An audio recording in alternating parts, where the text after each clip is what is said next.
If you want this podcast free of ads, follow us now on patreon.com/David McWilliams. What in the world is happening on Wall Street? Economic indicators. Who knows where this is going to end up? To understand the economy, you have to understand human nature. This podcast is powered by Acast. How are you doing, giggly head? It is podcast time. What's on your mind, my man? Tomorrow. I'm looking forward to tomorrow. Dorky Book Festival, I know. I am looking forward to it. I have just got off the phone to, I think, a guy who'll be incredibly interesting. Who that? Mikhail Khodorkovsky, right? So Khodorkovsky was the richest man in Russia. Right. When he was 40 years old. He was one of the oligarchs. Then What did he take over? he Some took over oil- Menatep, which was a Russian bank, and then he right. took over an oil company. Right. Then in 2003, February 2003, he went on television in Russia and he accused or contradicted what Putin had said in some public broadcast. Right. In September 2003, so what, 6 months later, he was 10 years in the Gulag, sentenced. Wow. Right. So Hard labour. Hard labour. And amazingly, he got out and he is now the leader of a movement called Open Russia to try and have transparency in Russia. But he is the living embodiment of what happens when you cross Putin. So Khodorkovsky... So is he one of the guys then? Is that Open Russia going to be one of those organizations that's deemed to be a terrorist organization? has already been 2 weeks ago. Oh, right. Okay, Right. there you go. Yeah. But the point is, remember we talked about Russia? The end game in Russia is of enormous consequence to all of us. Can Putin and his gang get out, or do they leave in revolution? Do they get ejected by the people? Yeah. Like it's a sort of a Tsar Nicholas moment, right? Like there's no real way out for them. And Khodorkovsky is so interesting because, again, anybody who spent 10 years in a Russian gulag and come out the far side, by very definition, is fantastically interesting. Yeah. But any person who got to the very top of the crazy free-for-all that was the Yeltsin years after the fall of communism, again, has a fascinating story. So I was talking to him this morning in order to interview him on Sunday, just to make sure the whole Right. parameters are That'd be right. good. That'd be good. Really, really interesting. Well, we have Dante, Of course you have Dante. we've Yeats, we've You Joyce. take all your chat-up lines from I'm Dante. about Dante. How you doing? I tell you about Dante. Exactly. We have really interesting on Black Lives Matter. Marlon James, Oh, Booker yes. Prize Yeah. winner, lived, and this is the interesting thing, has lived most of his adult life. He left Jamaica because he was gay. Yeah. And Jamaica's a very homophobic country. But he went to Minneapolis and he said to me something a couple of weeks ago, which I think is amazing about Black Lives Matter. I said, like, Marlon, what did it feel like? What did it feel like to be a black man in Minneapolis? And he said, David, and he's a big guy. Yeah, He's yeah. about 6'2" or 6'3", Yeah. big guy. And he said, I lost a lot of weight in order not to be the big threatening black man on the street. Think It was about a conscious thing. conscious. He said, I was Holy so shit. afraid of the cops in Minneapolis, who've subsequently Yeah. ended up being exposed as being rotten to the core. The George Floyd, the guy Chauvin, all those things. But Marlon said, I consciously lost weight. I became a slighter version of myself because I didn't want to be the incredible. big, muscular, threatening Yeah, because he black was always man a big guy. in the white imagination. Yeah. Isn't that an extraordinary thing to say? I'd never have thought that would be a reaction by Well, anybody. Yeah. And then tomorrow Incredible. night we have David, the American people need. You've Hey, got to understand Brother Bernie. this. Bernie, which I can't wait. We have amazing guests all over the weekend. Tickets are at dorkybookfestival.org. We've also tried to do, as I said on Tuesday, to make it as brilliant a broadcasting experience as we possibly can. I think there's something there for everyone. I really do feel.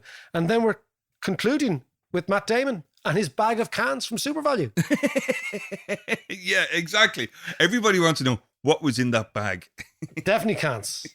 Or as they said in Of good, what though? on this- Dutch gold or something a little bit more? No, it has to be the Prashki, the Polish stuff, the really cheap stuff. So that's all. That's all. It's going to be a great weekend. It's going to be a great it weekend. is. But you know what's been intriguing me recently, right? Go on. Is the way in which America is going. You know the way I love to talk about whether or not there are historical parallels to what's going on. Yeah. And so we're seeing the Americans all over the world, the Europeans, the Americans, the Brits, the Japs, everybody is driving the economy hot. This is the whole idea that we're actually going to drive the economy hot rather than cold.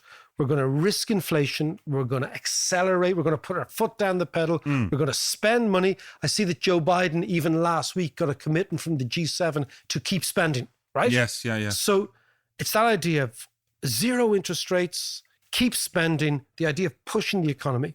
And I've always been wondering, like, how do you analyze this? Where are we going to go? Where are we going to end up?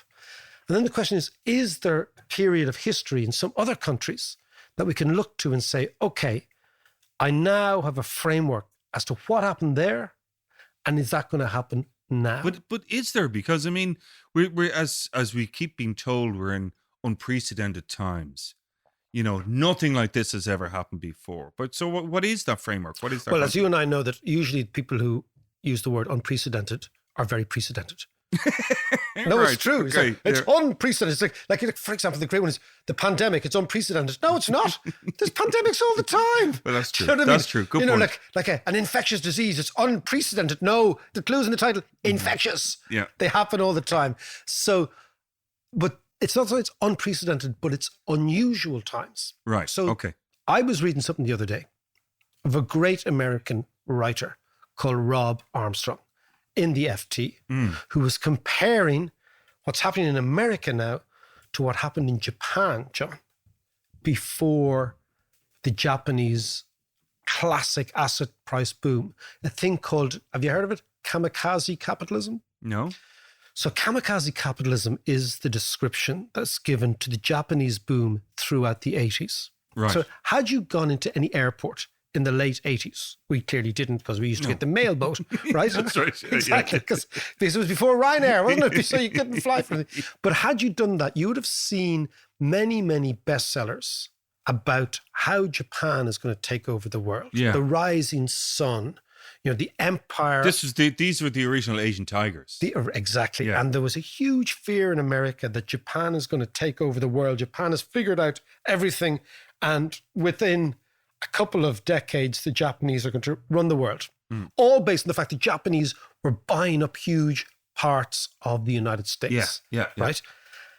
It subsequently became known as kamikaze capitalism because it ended up in a total disaster for Japan. And somebody wrote about this guy, fascinating journalist called Rob Armstrong in New York. So let's go to New York, talk to Rob, and see what he's got to say for himself. The other day I was reading the FT. One of my favorite scribes in the FT is Rob Armstrong, writes about American financial markets, the United States economy, global economy, etc. He is on, we got him out of the scratcher early in New York. But, you know, the Yanks like being productive and getting up early. So it's, 8 o'clock in New York. Rob, how are you? I'm doing very well, David. Thanks for having me on the show. You should come and live in Europe. Saturday mornings are designed for nursing hangovers and complaining. Yeah, I did live. I lived in London for 5 years. I loved it. Yeah, you should come and live in Dublin. There's an even better spot. Slightly less cosmopolitan, but, you know, it's okay. Yeah, no, I love Dublin. I'm married to a nice Irish-American girl, so we visit. Oh, God love you. So you're deep. You're deep.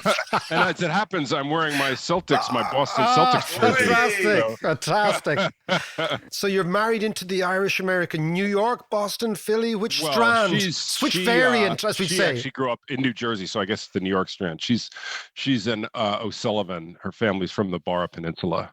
Oh, wow. Oh. Nice neck of the woods, actually. Nice neck of the woods. You should. Did you get down there to Alahis and all those places? We did get down there, and we expected everyone to be impressed by the fact that here was a real American O'Sullivan, and they were not impressed. O'Sullivans are a dime a dozen in the Barra Peninsula. Yeah, it's a real stronghold down there. It's actually true. It's actually true. In fact, I think the Barra Peninsula is all about the O'Sullivan Bear was the name of the clan. I think so. And there's a castle there and all this stuff. Anyway, it's a beautiful part of the world. Well, listen, Rob, I read a piece that you wrote the other week, which I found Yeah. very fascinating. It rumbled some dark corner of my mind and my memory Yes. from many years ago. And you were making the Yeah. point, Rob, which I thought was fascinating because I'm always interested in recent and ancient history and do we Yes. repeat ourselves? And you were saying that you got the feeling that the United States now could be a wee bit like Japan in around 1985 or 6.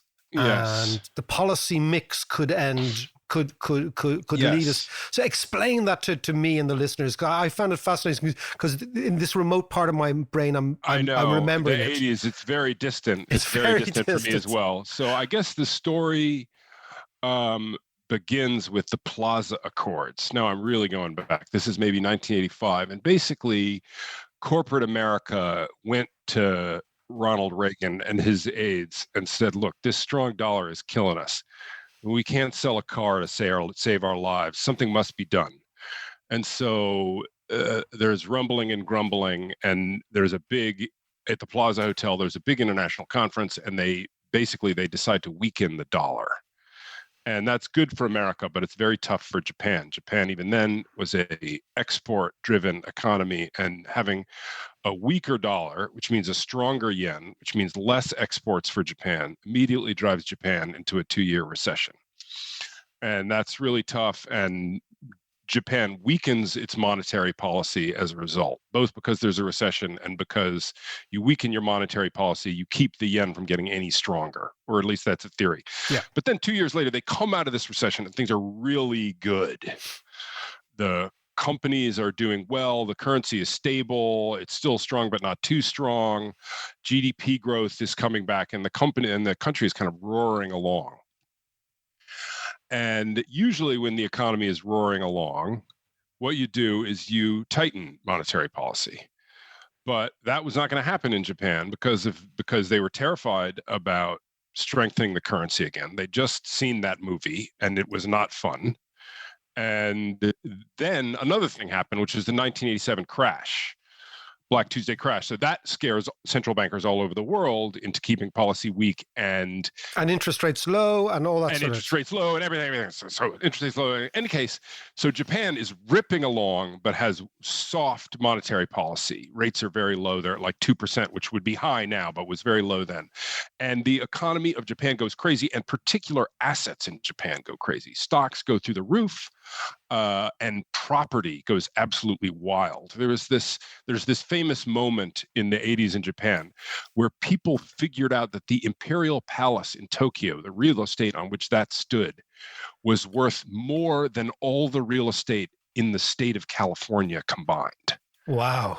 So it was like everything in Japan, and this was when we were watching, Japan was like buying the Lincoln Center ice skating rink, and everybody was like, Japan's going to take over the world. They've got figured out, it's beautiful. They've got this system where the government and the companies and the people all cooperate, and it's wealth. And like all stories like this, it ends badly. There's a crash. But in the meantime, in those kind of like 1987, 88, 89, to the end of 89, it was like the best. And asset prices. So the question is, are we doing that now? The analogy being, we're coming out of a kind of shock So they were with. So the United States, is the United States doing something similar? Similar. Yeah, that is the question. So where, you had the 80s in Japan, you had the 87 crash and the Plaza Accords. Now we have the pandemic, which is like an excuse to keep policy low, even though the economy looks good. That's the kind of core metaphor here, is that we've had a shock. We want to make sure that things are okay. And so we're letting policy run. And the one thing that may mean is, in the short term, all this easy money just goes flowing into financial assets. And if you own a house or you have a stock portfolio, it is going to be an absolutely wonderful couple of years, because this stuff is going to inflate. And a lot of people are nervous about the stock market. But the Japanese example tells us, actually, maybe where the fun is just starting here. But of course, there's the other side of that, where in general, these things stop being fun at some point. And as an Irish economist, you should know something about what happens when the fun stops. Yeah, no, it's not nice. It's not nice. Don't turn on the lights. Don't put on the national anthem. Don't tell us the gig is over. Because John and I remember, because John and I are old mates here. and we suffered as teenagers at discos where just as things were getting going and you're getting all your best moves and lines, the lights go on, the national, and then she discovers you got red hair. She's like, oh my God, he's got But that was your problem, not mine. He's got red hair. Nina. They don't like the red hair there? No, I think they like it. They like it in Spain. We were in the Gaeltacht in West Cork. You think the O'Sullivans are a dime a dozen, Redsers are a dime a dozen over there.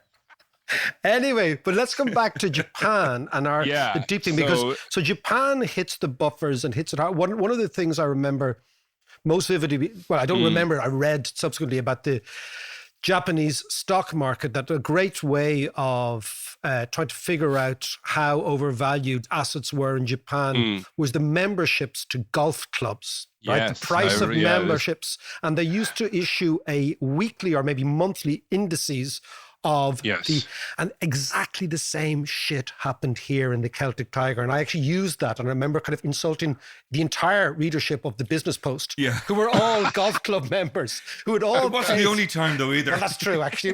The columnist's job is to be, always slightly marmitey, either love it or hate it. Anyway, but I do remember at the time in Ireland, there was this extraordinary inflation in golf club membership fees.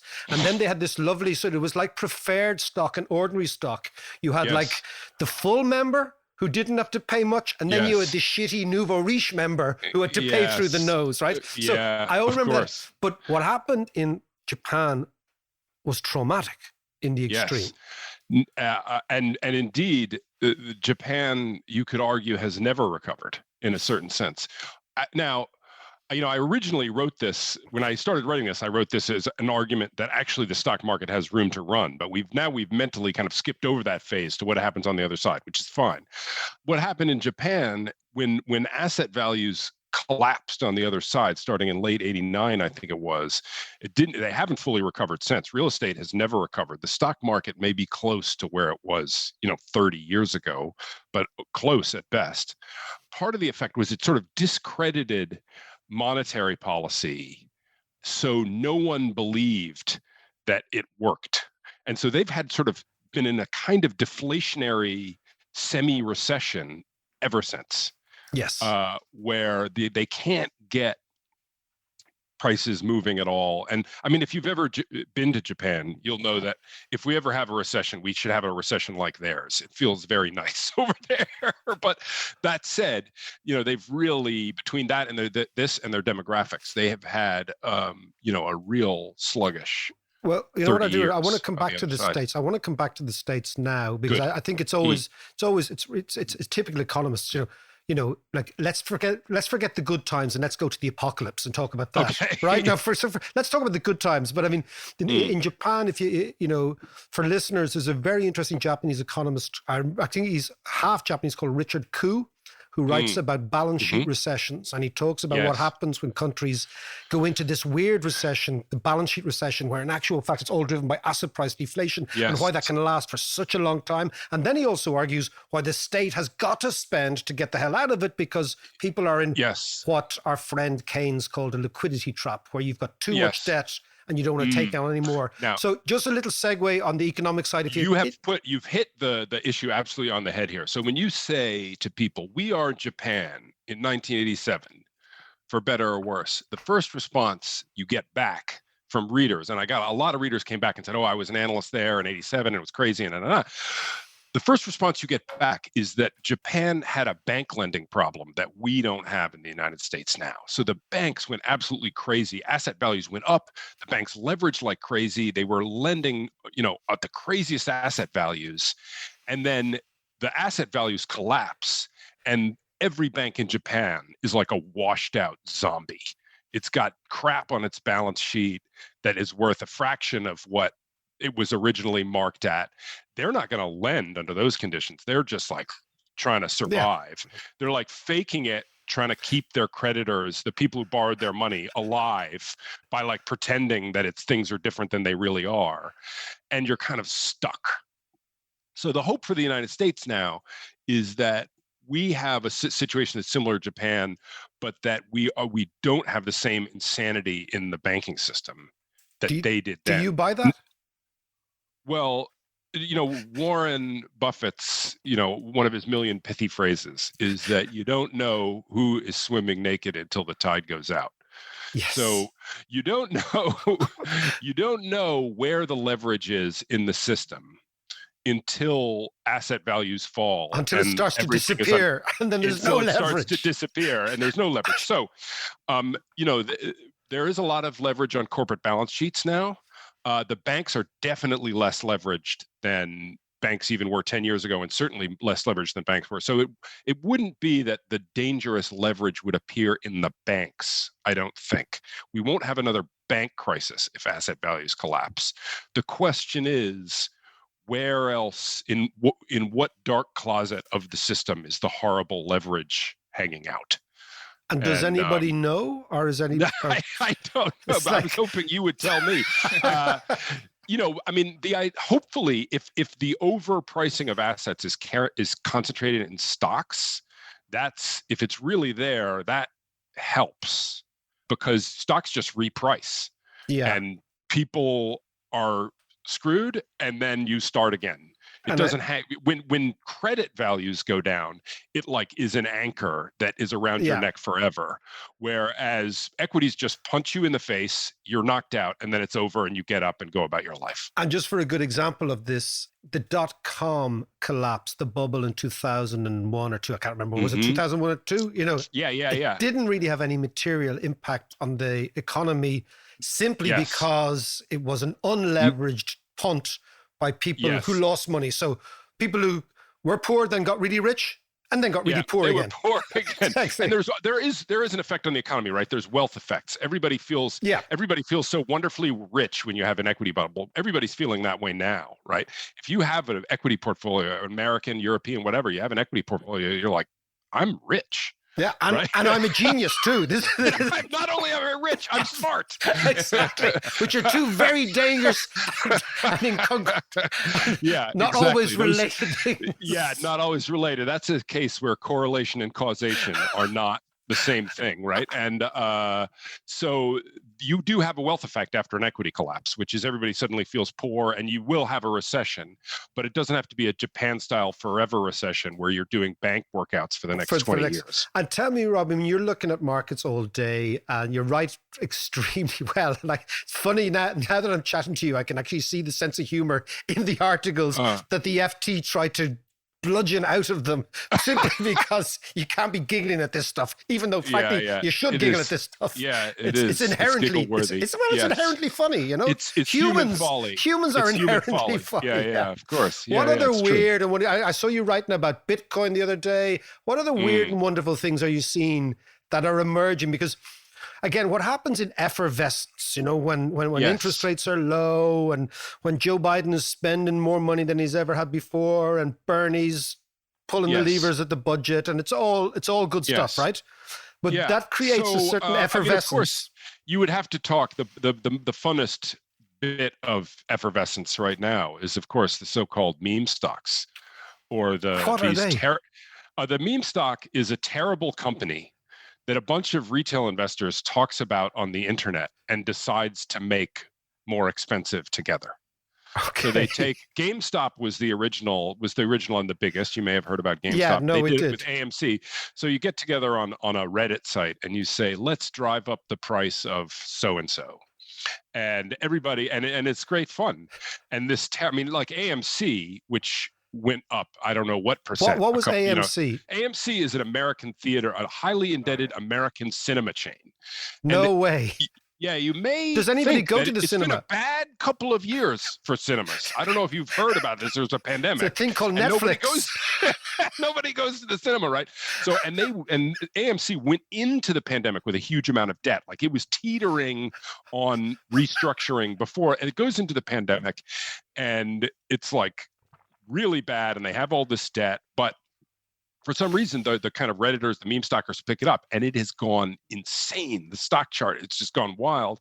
And the company, because they know when the getting good, is like issuing shares to these crazy people. Like, oh, you think our stock's worth a lot of money? Have more of it. And they're shoveling it out the door. So you give us real money and we'll give you bits of paper. And we'll give you stocks. And the thing is, if you play this right, if you're sitting there in your mom's basement and you're playing this thing right, I mean, the thing is up, right? At some point, perception is reality, right? And the stock's up a zillion %, and it's issuing shares, and they stay valuable. And in the case of GameStop, which is a physical retailer in video games, another business that may not have the greatest prospects in the world, this has now been going on for months and months.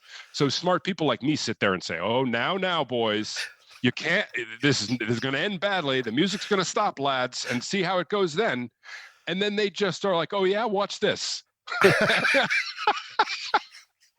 And the stock still, it's hundreds of times, 100 times multiple of earnings. So it's the classic case. You mentioned Keynes before. I don't know if he really said this, but apocryphally, at least he said, the market can remain irrational longer than you can stay solvent. It's a great quote. It's a great. So these like, are. So you sit there, and the great mistake of people who sort of are, think rationality rules is you think these are mispricings that are out there, whether it's Japan stocks in 1989 or 1987, or it's meme stocks today, or it's whatever it is. You think you're clever and you know how the fundamentals work, but there's no way to know when this kind of stuff is going to stop, or if it, And tell me now, because in the Reddit world, okay? Yes. Who are the Pied Pipers of Reddit? Yeah. I mean, this is not, you're getting out of my area of expertise, but there are a couple. Don't worry, I'm always out of my expertise. We just make this shit up as we go along. I mean, but the interesting thing about it is that it's really a collective phenomenon. Right, it's a bunch of people talking to each other, going together, and they say, HODL. This term, hold on for dear life, HODL, HODL, No. And it means like, don't sell. We're all doing this together. And then there's another phrase, diamond hands, which means you hold on no matter what. Price going up, you hold on. Now, the interesting question for me, several months ago, there was a narrative about this, which was, this is the little guy finally sticking it to Wall Street.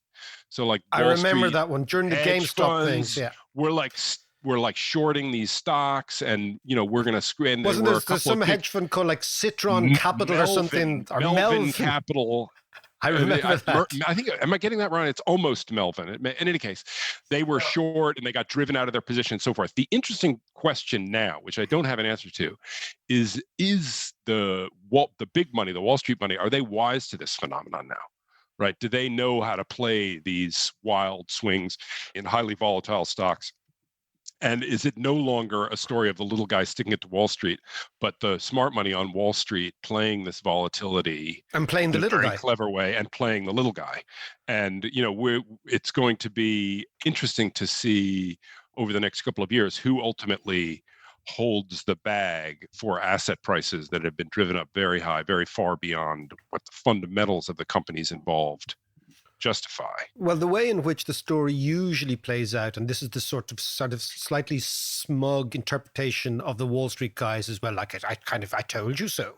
It's the little guy with, how dare you possibly? I tried to warn you. Yeah, I tried to warn you. I've got all my, I can discount a cash flow. I know all that stuff. You can't do that. Exactly. So the narrative is the little guy always loses and the house always wins.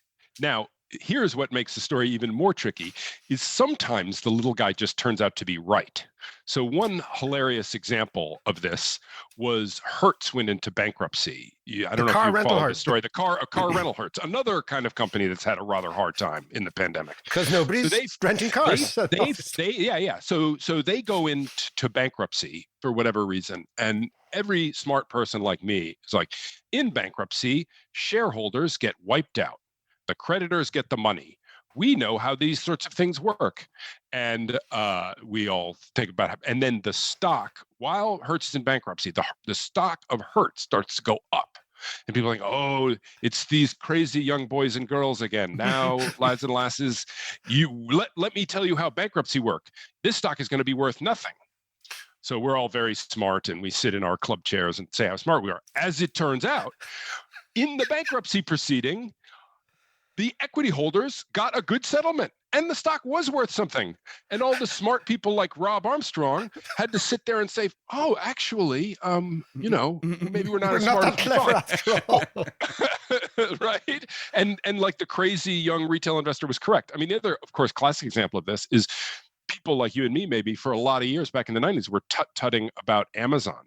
Oh, Amazon. Yeah. What is that thing? Who It buys sells books online? Who buys books online? And the stock costs $1 million. And why is this? It doesn't make any money. And I'm going to go down to Barnes and Noble and have a coffee and buy my hard copy book. Yeah. And of course, the people who believed in Amazon and its crazy stock valuation and its inflated asset, they were right. And the grown-ups who said this thing will never work, we were fools. So it's not and just remain fools. and remain fools, and fools we remain. And I wrote that. I mean, I was tut-tutting about Amazon 10 years ago, or even 5 years ago. And I've just been, so sometimes what makes this tricky is what sometimes, in a few cases, what seems to be obvious irrationality turns out not to be. And Absolutely. so it looks inspired. It looks inspired, right? So exactly.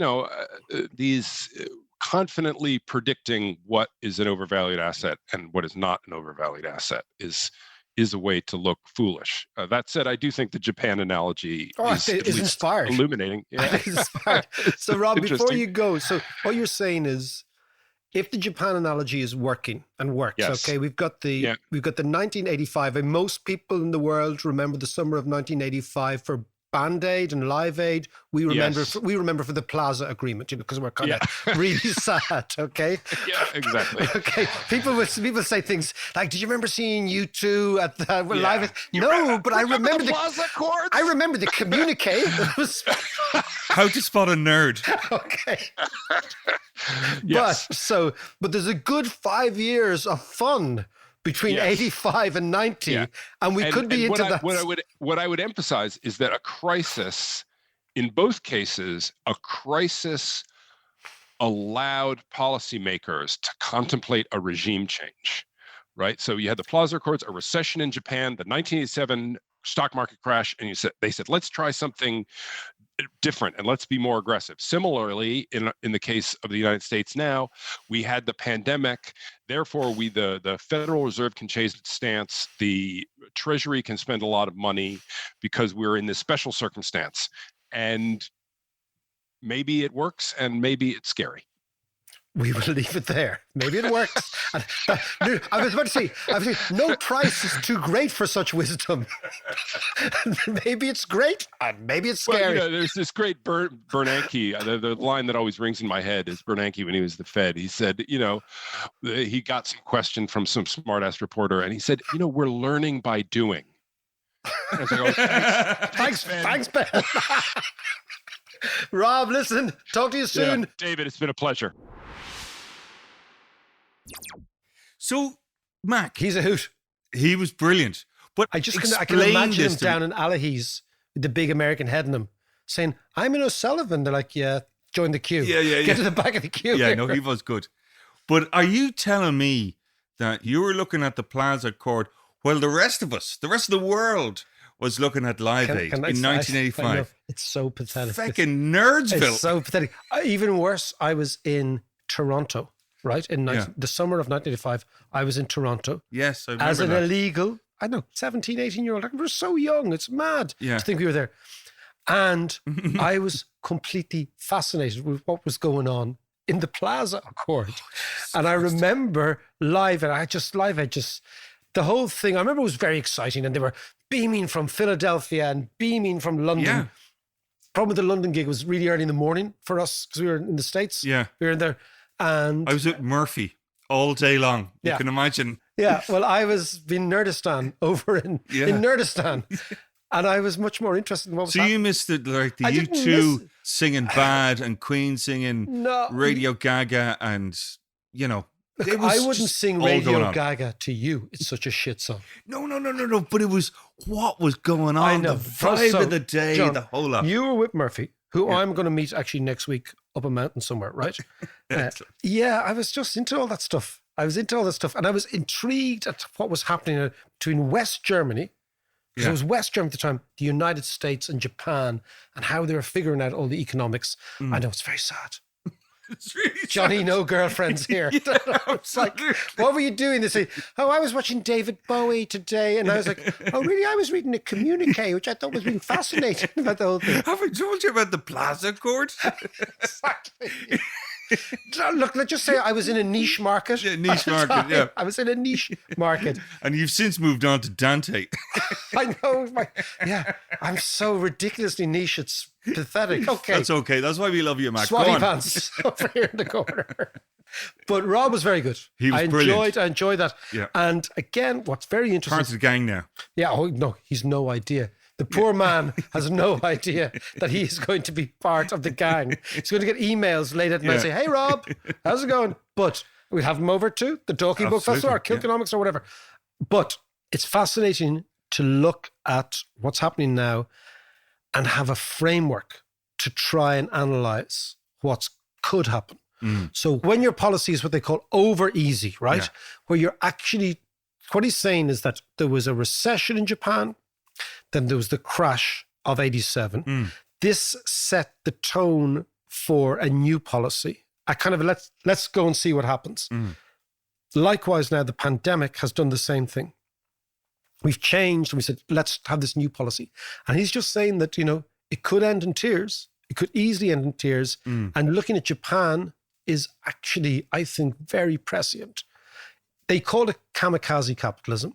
And that is unfortunately, the clue is in the title. Yeah. But here, come here. What struck me was what he described is kind of what's going on with China at the moment. Yeah. With Japan buying up everything, investing in this, that, and all this all over the world. And then it came to a horrible end. Yeah. But China's doing that now, or following a very similar policy. Very good question. One thing we don't know, and this is the crucial issue with China, is in Japan, the banks financed everything, right?